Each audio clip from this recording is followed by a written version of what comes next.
Hello friends, welcome to Nithish world. இன்றைக்கி நித்திஷ் வேர்ல்டில் நம்ம என்ன சூப்பராக ஒரு நைட்டு சாப்பாடு தான், நைட்டு ஒரு டிஃபன் ஐட்டம் பார்க்க போகிறோம். இது ரெண்டு நான் பண்ண போகிறேன். ரவை உப்புமா ஒன்று, உடசல் உப்புமா ஒன்று. அரிசி ரவை மாதிரி அரிசியை வந்து உடச்சி அதுக்கப்புறம் அதை வந்து உப்புமா பண்ணுறது. அதை ரெண்டு விதமாக நான் பண்ண போகிறேன். ஃபஸ்ட்டு வந்து பச்சரிசி கொஞ்சம் எடுத்துக்கணும். அதுக்கப்புறம் துவரம் பருப்பு, மிளகு இதெல்லாம் ஒன்றா போட்டு எதுவுமே வறுக்க வேண்டாம், பச்சையாகவே போட்டு அப்படியே மிக்சியில் போட்டு நல்லா ரவை பதத்துக்கு உடச்சிக்கணும். உடச்சிட்டு அதுக்கப்புறமா நம்ம வந்து தண்ணி சுட வச்சுட்டு, நான் வந்து உப்புமாவுக்கு வந்து எப்பயுமே தண்ணி சுட வச்சு வச்சுருவேன். பார்த்திங்கன்னா 2 வானலி வச்சுட்டேன், 2ஆக செய்ய போகிறதுனால. இது வந்து இந்த உடசல் உப்புமா வந்து ரொம்ப சூப்பராக இருக்கும். தேங்காய் போட்டு செய்யலாம், தேங்காய் போடாமையே செய்யலாம். நான் வந்து இப்போ தேங்காய் போடலை, ப்ளைனாக தான் பண்ண போகிறேன். இதுக்கு வந்து தேங்காய் சட்னி அரைச்சிட்டு 2 உப்புமாவும் பண்ண போகிறேன். ரொம்ப சூப்பராக இருக்கும். இதுக்கு வந்து தேவையானதெல்லாம் பார்த்திங்கன்னா எப்பயும் போல் கடலைப்பருப்பு, உளுத்தம்பருப்பு 2 இதில் தான் வச்சுருக்கேன், மிக்ஸ் பண்ணி வச்சுருக்கேன். அப்புறம் வரமிளகாய் காரத்தை வந்து அவ்வளோ வச்சுக்கலாம். இஞ்சி போடலாம், நைட்டுங்கிறதுனால நான் இஞ்சி போடலை. அதுக்கப்புறம் பெரிய வெங்காயத்தை வந்து கட் பண்ணி வச்சுருக்கேன். முக்கியமாக ரொம்ப ரொம்ப தேவைப்படுறது வந்து பெருங்காயம். இதெல்லாம் தான் இதுக்கு முக்கியமான ஐட்டங்கள். இப்போ வந்து ரவா உப்புமாவுக்கு வந்து நான் இதை ரவையை போட்டு நல்லா ஃப்ரை பண்ணணும். எப்பயுமே ஆளுக்கு ஒரு டிஃபன் ஐட்டம் பண்ண வேண்டியதாக இருக்கும். ஒருத்தவங்களுக்கு ரவா உப்புமா பிடிக்காது, ஒருத்தவங்களுக்கு அரிசி உப்புமா பிடிக்காது அப்படிங்கிற மாதிரி இருக்கும். ரெண்டுமே செஞ்சு வச்சிட்டேன்னா யார் தேவைப்படுறாங்களோ அதை கொஞ்சம் வந்து சாப்பிட்டுப்பாங்க. அதனால் சரின்னு செஞ்சுடுவேன். அவங்க நித்திஷ் அப்பாவுக்கு வந்து ரவை உப்புமா பிடிக்காது, அதனால் அரிசி உப்புமா, இந்த உடசல் உப்புமானா ரொம்ப விரும்பி சாப்பிடுவார். அதனால் அதை செஞ்சுட்டு எங்களுக்கு ரவை உப்புமா, எனக்கு இந்த வெள்ளை ரவை உப்புமானா ரொம்ப ரொம்ப பிடிக்கும். அது கூட அந்த ஊறுகாய் தொட்டு சாப்பிட்டா ரொம்ப டேஸ்டியாக இருக்கும். அதை விட ரொம்ப டேஸ்ட்டு மாகாளிகா ஊறுகான்னு ஒன்று என்னோடய சேனலில் போட்டிருப்போம் பாருங்கள். அதில் உள்ள அந்த தயிரை தொட்டு சாப்பிட்டா ஆஹா என்ன ஒரு அற்புதமாக இருக்கும். இந்த பெஸ்ட்டு காம்பினேஷன் வந்து இந்த மாகாளிக்காவோட தயிர் தான். அவ்வளோ ஒரு எம்மியாக இருக்கும். இல்லைன்னா ஊறுகாய், லெமன் ஊறுகாயோட. நைட்டில் வந்து லெமன் சாப்பிடக்கூடாது சொல்லுவாங்க, அதனால் அது வேண்டாம். இது வந்து மாகாளிக்காவில் இந்த தயிர் தொட்டு சாப்பிட்டா ரொம்ப சூப்பராக இருக்கும். நான் அதுக்குள்ளே இதை உடச்சிக்கிட்டு வந்துடுறேன். வீடியோ எடுக்கிறதுக்கு யாரும் இல்லை, அதனால் நானே எடுத்துக்கிறேன். எப்படி இருக்குது சொல்லுங்கள் வீடியோ. நித்தியஸ்டி உட்காந்து டிவி பார்த்துட்டு இருக்கா. பார்த்திங்கன்னா இந்த பதத்தில் இருக்கும் உடசல். இது பேர் தான் பச்சரிசி. அதெல்லாம் வாஷ் பண்ணி நம்ம காய வச்சு வச்சாலும் பரவாயில்ல, நம்ம அப்படியே யூஸ் பண்ணாலும் பரவாயில்ல, ஒன்றும் பிரச்சனை இல்லை, நல்லா தான் இருக்கும். நல்லா அந்த பொன்னி பச்சல் சொல்லுவாங்கள்ல, அதை போட்டுக்கிட்டால் ரொம்ப டேஸ்ட்டாக இருக்கும். நம்ம ரவையும் அதுக்குள்ளே வறுந்துருச்சு. எப்பயுமே நம்ம ஒரு வேலை சீக்கிரம் பண்ணணும்னா இந்த மாதிரி தண்ணி வந்து சூப்பராக சுட வச்சு வச்சுட்டா நமக்கு வந்து வேலை ரொம்ப சீக்கிரமாக முடியும். இதில் கொஞ்சம் ஊற்றுறமா, அது கொஞ்சம் ஊற்றுறமானா ஒரு 5 நிமிஷத்துலேயே நம்ம செய்ய வேண்டிய உப்புமா ரெடி ஆகிடும். இப்போ இது எண்ணெய் சுட்டுடுச்சு. இதுக்கு வந்து நம்ம தாளித்து கொடுத்துக்கலாம். இது ஸ்டாண்ட் வச்சு எடுக்கிறது எனக்கு பழக்கம் இல்லை. பிரியதர்ஷினி ஸ்கூல் போயிருக்கா, வேற லேட் ஆகும்.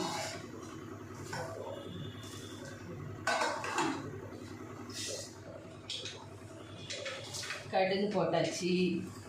இங்கே வந்து நல்லா எல்லாமே காரம் சாப்பிடுவோம், அதனால் வந்து காரம் நிறையாவே போட்டுக்கிட்டு செய்ய போகிறேன். நடிக்கலாம் தெரியாதுங்க எனக்கு. எல்லாமே சொல்கிறாங்க, நீங்கள் வந்து நித்திஷ்டி வந்து வீடியோக்காக நடிக்கிறீங்களா அப்படின்னு கேட்குறாங்க, கமெண்ட் பண்ணுறாங்க. அதெல்லாம் நடிக்கலாம் தெரியாது. நடிக்க தெரியும், நீங்கள் உண்மையான அன்பு காட்டுறாங்கன்னு நினச்சி ஏமாந்து தான் போகணும், தவிர நடிக்கலாம் தெரியாது. எல்லாத்தையுமே ப்ரூவ் பண்ணிகிட்டு இருக்க முடியாது, இல்லை நான் இப்படி தான் அப்படின்னு சொல்லிட்டு இருக்க முடியாது. என்ன பண்ணுறது, சில நேரங்களில் சில மனிதர்கள்ன்ட்டு இதுவும் கடந்து போகும், போயிட்டே இருக்க வேண்டாம். நமக்கான ஒரு பாதை இருக்குல்ல, அதை வந்து நம்ம எய்ம் பண்ணி போயிட்டே இருக்கும்போது நமக்கு இந்த கஷ்டங்கள்லாம் தெரிய போகிறது கிடையாது. நமக்குன்னு ஒரு இலக்கு வச்சுருப்போம், நம்ம இந்த டார்கெட் நம்ம முடிக்கணும்னு போகும்போது நடுவில் வர சின்ன சின்ன சலசலப்புக்கெல்லாம் வந்து நம்ம இடம் பிடிக்கவே கூடாது. சில நேரங்களில் ரொம்ப வருத்தமாக தான் இருக்கும், ஏன் இப்படிலாம் அப்படிங்கிற மாதிரி இருக்கும். ஆனால் அதெல்லாம் கேர் பண்ணாமல் போயிட்டே இருந்தால் தான் நம்மளால் ரிலாக்ஸாக இருக்க முடியும். இல்லைன்னா இது சொல்லிட்டாங்க நான் ஆரம்பத்தில் ரொம்ப வருத்தப்படுவேன், என்ன அப்படிங்கிற மாதிரிலாம். இது கொஞ்சம் வெங்காயம், இது கொஞ்சம் வெங்காயம். இதுக்கு வந்து ஆக்சுவலாக சின்ன வெங்காயம் போடுவாங்க, நல்லா வேர்த்து கொத்துக்கு மழை பெஞ்சதுக்கு. அதுக்கும் அப்படியே எப்படி சொல்கிறேன்னு தெரியல, அவ்வளோ ஒரு ஹீட் அடிக்குது. ஆரம்பத்தில் ரொம்ப மனசு கஷ்டமாக இருக்கும். நமக்கான பாதை இதுவா, நம்ம தப்பான வழியில் ஒரு குழந்தைய கொண்டு போகிறோமா அப்படிங்கிற மாதிரிலாம் நினச்சிட்டு இருப்பேன். நம்ம வெளியில் வந்து எக்ஸ்போஸ் பண்ணி காட்டுறோமா அப்படிங்கிற மாதிரி. நம்ம சேனலை நம்ம வெளிப்படுத்துகிறோம், அதில் என்ன தப்பு அப்படிங்கிற மாதிரி அப்புறம் மனசுக்குள்ளே தோணுச்சு. நிறைய பேர் கேட்குறாங்க, நிறைய பேர் சஜஷன் சொல்லணும், நிறைய கொஸ்டின்ஸ் கேட்பாங்க. எல்லாத்துக்கும் ஒரு மீடியாவுக்குன்னு வந்துட்டால் நிறைய பேருடைய பார்வையில் படும்போது நிறைய நம்ம கேள்வி கணக்கில் நம்மளை வந்து தாக்க ஆரம்பிச்சிடும். அதையெல்லாம் தாங்கிக்கிட்டு தான் நம்ம வந்து ஒரு நம்மளுடைய இலக்கை அடைய முடியும்னு சொல்லுவாங்க. அந்த மாதிரி தான் நம்ம வந்து குழந்தைய வந்து எக்ஸ்போஸ் பண்ணி இந்த சேனல் கொண்டு வந்தாச்சு. அதில் அவள் பெஸ்ட்டு, அவளோட பெஸ்ட்டை தான் நான் கொடுத்துட்ருக்கேன். ஒவ்வொன்றுமே ஒவ்வொரு இன்ச் பை இன்ச்சாக அவளோட வளர்ச்சி வந்து உங்கள் எல்லாருக்குமே தெரியும். அந்த வளர்ச்சிங்கும் போது இந்த மாதிரி செல்லக்குட்டிங்க இருக்கிற அம்மாக்களுக்குலாம் வந்து எவ்வளோ ஹாப்பியாக இருக்குதுமா, ஒரு தன்னம்பிக்கை வரும். சரி, நம்ம குழந்தைய நம்ம இது மாதிரி கொண்டு வரலாம் அப்படிங்கிற ஒரு தன்னம்பிக்கை, கான்ஃபிடென்ட் வரும் மனசுக்குள்ளே. அதுதான் நான் என்னால் கொஞ்சம் ஒரு சின்ன ஒரு என்ன சொல்கிறது உதவி மாதிரி தான் இருக்கும், வேறு ஒன்றும் கிடையாது. ஒரு சிஸ்டர் கூட சொல்லியிருந்தாங்க, அவங்களுக்கு இந்த மாதிரி ஸ்பெஷல் சைல்டு தானோ, அவங்க மாமியார் வீட்டில் வந்து யாருமே ஏற்றுக்கவே இல்லையா. ஹஸ்பண்டும் சப்போர்ட் கிடையாது, மாமனார் யாருமே அவங்க எந்த ஒரு இதுவும் சொல்லாமல் அவங்க பிறந்த வீட்டுக்கு அனுப்பிச்சி விட்டாங்க. இது எவ்வளோ பெரிய கொடுமை பார்த்தீங்களா? ஏன்னா சில பேர் பொறுப்பு எடுத்துக்க மாட்டாங்க. ஒரு தப்பு நடக்குதுன்னா ஆணாகட்டும் பெண்ணாகட்டும் ஹஸ்பண்ட் ஒய்ஃப்னு வந்ததுக்கப்புறம் அங்கே வந்து நான் நீங்கிற பேச்சுக்கே இடம் இல்லை. அங்கே வந்து நீ தான் இது காரணம்னு சொல்கிறதுக்கு யாருமே ரைட் கிடையாது. அப்படிங்கும்போது அவங்க எவ்வளோ வேதனைப்படுவாங்க. அந்த குழந்தைய வச்சுட்டு ஒரு செலவு, நிறைய செலவு தேவைப்படும். கல்லுப்பு கொஞ்சமாக போட்டுக்கலாம். ஒரு சில உப்புலாம் வந்து நிறைய கரிப்புத்தன்மை அதிகமாக இருக்குது. ஒரு சில உப்பு வந்து நார்மலாக இருக்குது. இதெல்லாம் ரொம்ப கரிப்புத்தன்மை அதிகமாக இருக்குது. அப்போ அந்த பேரண்ட்ஸ், அந்த அம்மாவுடைய மனசு வந்து எவ்வளோ வேதனைப்படும் அப்படிங்கிறது யாருமே புரிஞ்சிக்க மாட்டுறாங்க. மனசளவில் அவங்க எவ்வளோ அந்த குழந்தைய வச்சுக்கிட்டே எவ்வளோ பாதிப்பாக இருக்கும். அதுக்கு முன்னால் இவங்களுடைய மென்டல் டார்ச்சர் கொடுப்பாங்க. இதெல்லாம் தாங்கிக்கிட்டு தான் வந்து அவங்க அந்த வேலையெல்லாம் செஞ்சாகும். அந்த குழந்தைய பார்த்து பராமரித்து வளர்க்கணும். அப்போ வந்து அந்த ஃபேமிலியோட எல்லாரோட சப்போர்ட்டும் தேவைப்படுது. என்ன பண்ணுறது, சப்போர்ட் இல்லாமலாம் தனியாக வாழ முடியாது. ஸ்பெஷல் சைல்டு வச்சுக்கிற அம்மாக்கள்லாம் ஃபினான்ஷியலாக வந்து ஹஸ்பண்டுக்கு ஹெல்ப் பண்ணணும். அப்படி இல்லைன்னா மனசளவில் நான் இருக்கேன், நம்ம 2 பேரும் சேர்ந்து பாதுகாப்பாக நம்ம குழந்தைய வளர்க்கலாம் அப்படிங்கிற ஒரு தன்னம்பிக்கையிலாவது வளர்க்கலாம். நம்மளால் முடிஞ்ச என்ன எஃபெக்ட் கொடுத்து அந்த குழந்தைய கொண்டு வரணும்னா கொண்டு வரலாம். மற்றபடி நம்ம ஒன்றும் வாரி வலிச்சு எதுவுமே செய்ய போகிறது கிடையாது. நாம் இருக்கிற வரைக்கும் ஒரு நல்ல சொல்லி அந்த குழந்தைக்கு என்னென்னலாம் கற்றுத்தர முடியும். இண்டிவிஜுவலாக அந்த குழந்தை வந்து தன்னுடைய வேலைகளை செஞ்சு ஒரு கான்ஃபிடெண்ட்டாக இருக்கணும் அப்படிங்கிற அளவுக்கு என்னெல்லாம் தேவைங்கிறத நம்ம பார்த்து செஞ்சாலே போதும்.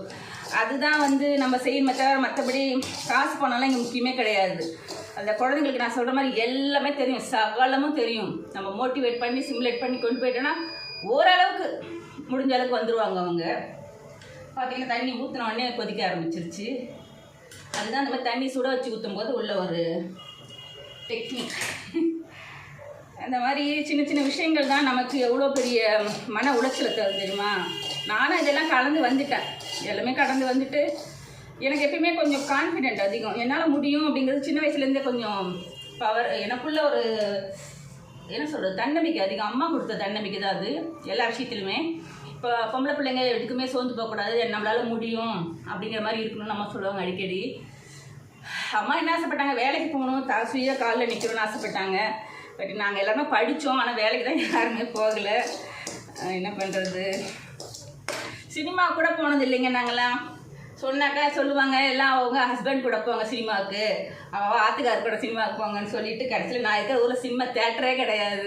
இதுக்கு நான் என்ன சொல்கிறது, நான் அம்மா இப்படி பண்ணிட்டீங்களே அம்மா அப்படின்ட்டு அம்மா இருக்கும்போது ரொம்ப ஃபீல் பண்ணி சொல்லுவேன்.